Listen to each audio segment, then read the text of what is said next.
मुल्क शाम भी उसी में। गौर कर रहे हैं, ये सारे मुल्क हजरत उमर फारूक के ज़ेरे निगरानी। अकेला कितने बड़े खित्ते का मालिक, कितने मुल्कों का मालिक। उन ऊंटों के लैट्रीन के रास्ते में जब जख्मों को देखता है तो अकेला जंगल में चला जा रहा है। हकीमों से पूछता है कि इन ऊंटों में उनके जख्मों में क्या दवा लगाई जाए। उन हकीमों ने जो जड़ी बूटी बताई, उस जड़ी बूटी को तोड़ने के लिए हजरत उमर जंगल का खाक छाट रहे हैं और जड़ी बूटियों को तोड़कर लाते हैं, उसको पीसते हैं, उसको काट छाट करते हैं और उसका मलहम बनाते हैं, उसकी दवा बनाते हैं और फिर किसी से कहते हैं कि इनकी तुमको पकड़ो। उन तमाम लोगों ने ऊंटों को पकड़ा, दोनों को, और उनकी दुम को पकड़ा। हजरत उमर फारूक ने, उस जमाने में तो ग्लव्स भी नहीं चला करते थे, हजरत उमर फारूक ने अपने हाथों में मलहम लिया, वो जड़ी बूटियां ली और उन ऊंटों के मकद में, उनके सुनीन में, उनके लैट्रीन के रास्ते में उस मलहम को लगाया, उस दवा को अपने हाथ से लगा रहे हैं। और जब दोनों ऊंटों को मलहम लगा दिया, उनको बैंडेड कर दिया, पट्टी वगैरह बांध दी, जो इलाज करना था वो कर दिया, अपने हाथों से उनके जख्म भर दिए। उसके बाद कहा इलाहल आलमीन, जो उमर के करने में था वो मैंने कर दिया, जो मैं कर सकता था वो मैं कर दिया, शिफा देना तेरा काम है। आए अल्लाह तो इन ऊंटों को शिफा दे, जो इन दोनों ऊंटों को भी जख्मी न रहने दे, उनके लैट्रीन के रास्ते में होने वाले जख्म का तक का इलाज कर रहा हो। वो उस जमाने के आम लोगों का कितना ख्याल रखता हो, जिसके जमाने में ऊंटों को जख्म नहीं हो पा रहे हैं और ऊंटों को अगर जख्म हो तो उसका इलाज कर रहा है, तो इंसानों का वो कितना ख्याल रखता होगा। ये था अकलियत के ऊपर हजरत उमर फारूक का एहसान। जो ऊंटों के साथ ये मामला कर रहा है, इंसानों के साथ उसका मामला क्या होगा। आप बड़े गौर से सुन रहे हैं, थोड़ा बहुत डिस्टर्ब हुआ है, लेकिन फिर भी आपने बहुत अच्छी तरीके से सुना।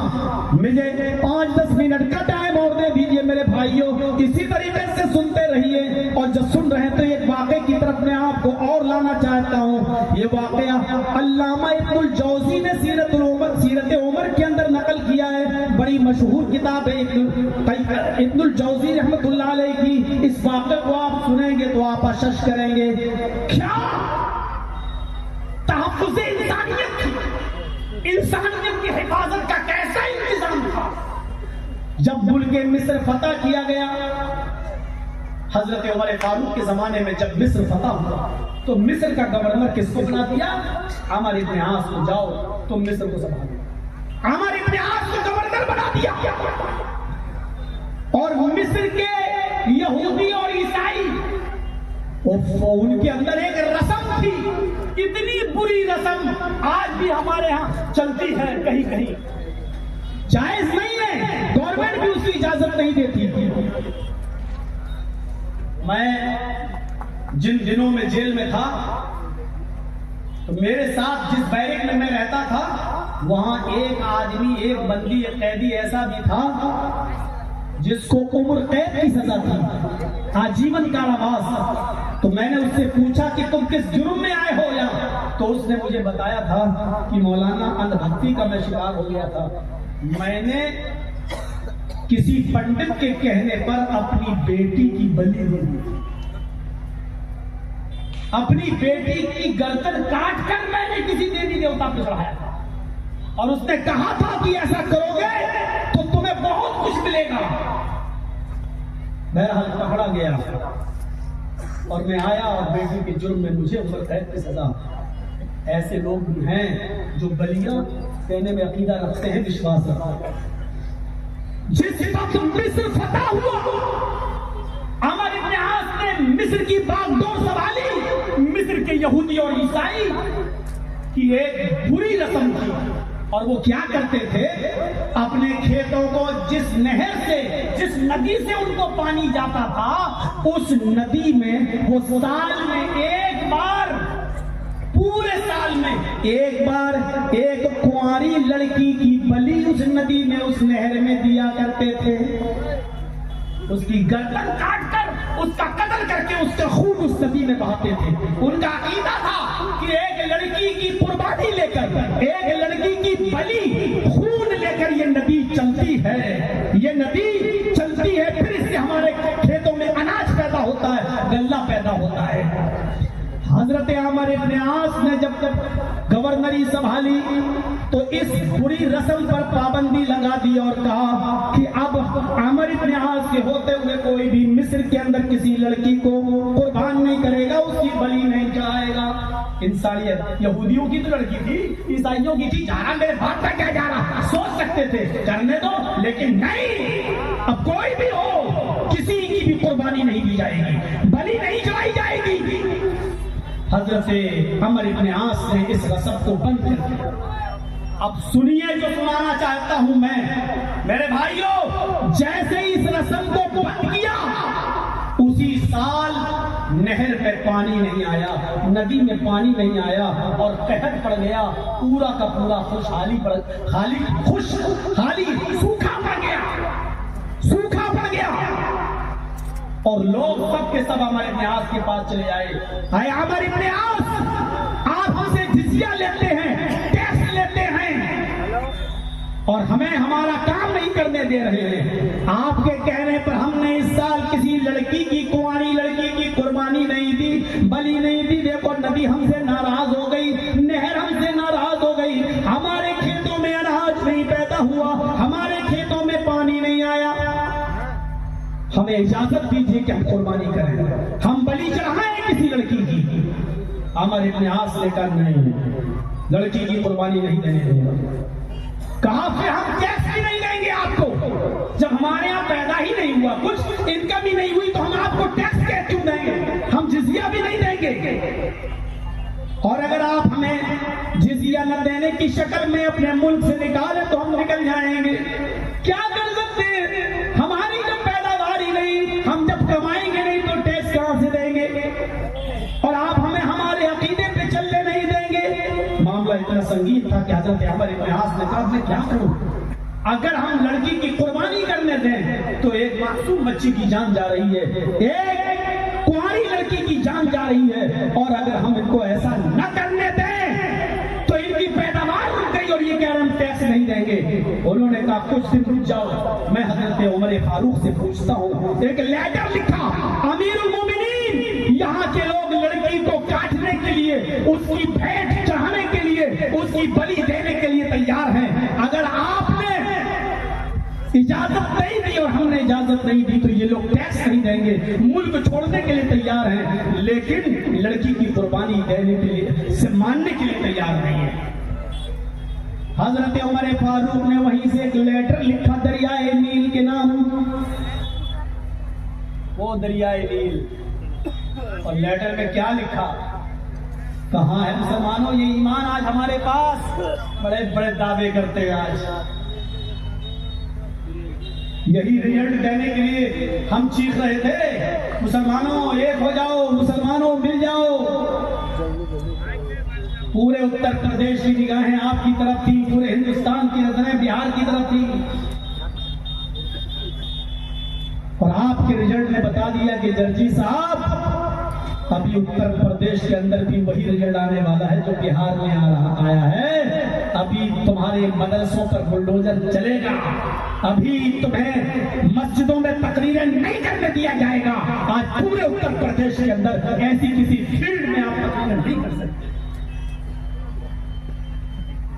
जिस फील्ड में आप तकरीरें कर रहे हैं ना, और रात के ये 2 बज चुके हैं, इस वक्त भी आप तकरीर कर रहे हैं, ऐसी फील्ड के अंदर पूरे उत्तर प्रदेश में आपको जलसा नहीं करने दिया जाएगा। जर्जी साहब जिस मस्जिद के मुतवल्ली हैं, हम जिस मस्जिद के सेक्रेटरी हैं, उस मस्जिद के अंदर भी अगर इशा के बाद हमें तकरीर करना है, अपनी मस्जिद में भी तकरीर करने के लिए हमें परमिशन लेना पड़ेगी पहले डीएम से और एसएसपी से। और LIO रिपोर्ट दे देगी मौलाना जर्जी साहब की तकरीर भड़काऊ होती है, इसलिए ईशा के बाद इनको भी तकरीर करने की इजाजत नहीं। उत्तर प्रदेश के हालात हैं, हम जिस मस्जिद के सेक्रेटरी हैं उस मस्जिद के अंदर भी ईशा की नमाज के बाद उस मस्जिद के सेक्रेटरी को भी मस्जिद में भी तकरीर करने की परमिशन नहीं। ये हालात हैं मेरे भाइयों, इन हालात से निपटना था, लेकिन अब तो सारी उम्मीदें ही टूट चुकी हैं, खत्म हो चुकी हैं सारी उम्मीदें। सुनिए हजरत उमर फारूक ने क्या लिखा, हाय हमारी प्रयास, मैं ये लेटर तुम्हें भेज रहा हूं, पूरे मुल्क मिस्र से लोगों को ले जाकर दरियाए नील के पास खड़ा कर दो और उस दरियाए नील में जाकर इस लेटर को डाल दो। सूखा हुआ दरिया, उमर फारूक का वो लेटर जैसे अमर इब्ने आस के पास आता है, अमर इब्ने आस से मुनादी करा दी, ऐलान करा दिया, दरियाए नील पे पानी आएगा और पानी तुम्हारे खेतों में जाएगा, आओ दरियाए नील के पास सब जमा हो जाओ। सारे यहूदी ईसाई सब दरियाए नील के पास जमा हो गए। हजरत उमर फारूक का लेटर अमर इब्ने आस ने उस दरियाए नील के अंदर डाल दिया, जिस लेटर के अंदर ये लिखा हुआ था, अरबी में लिखा हुआ था, इन कुंत तजरी मिन क़ब्लिक फला तजरी बअदहू व इन कान अल्लाहुल वाहिदुल क़हार युजरी हुवल्लज़ी युजरी फनस्अलुल्लाह तआला युजरी। ये हज़रत उमर ने उस लेटर पे लिखा था। क्या लिखा था? आए दरियाए नील, इन कुंत तजरी मिन क़ब्लिक, अगर तू आज से पहले अपने हुक्म से चलती थी, अपनी मर्जी से चलती थी, तेरे अंदर पानी तेरी मर्जी से आता था, फला तजरी बअदहू, तो आज के बाद तू कभी पानी मत देना। अगर तू अपनी मर्जी से चलती है, अपनी मर्जी से तेरे अंदर पानी आता है, अपनी मर्जी से जारी होती है, फला तजरी बअदहू, तो आज के बाद तू जारी मत होना। उमर को तेरे पानी की कोई जरूरत नहीं है, आज के बाद तू पूरी जिंदगी के लिए सूख जाना, कभी पानी मत देना।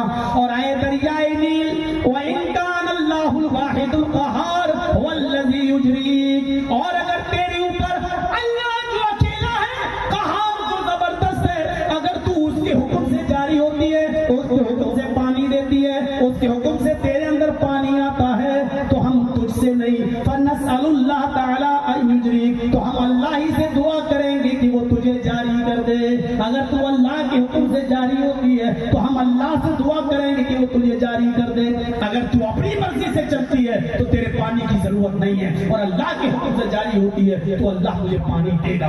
बस ये लेटर डाला, अल्लाह की कसम ऐसा पानी उस दरियाए नील में आया कि तारीख में मुअर्रिख ने लिखा है, इब्नुल जौजी ने सीरत उमर में लिखा है कि पानी लेवल से 16 गज ऊपर पहुंच गया, पानी अपनी लेवल से 16 गज ऊपर पहुंच गया।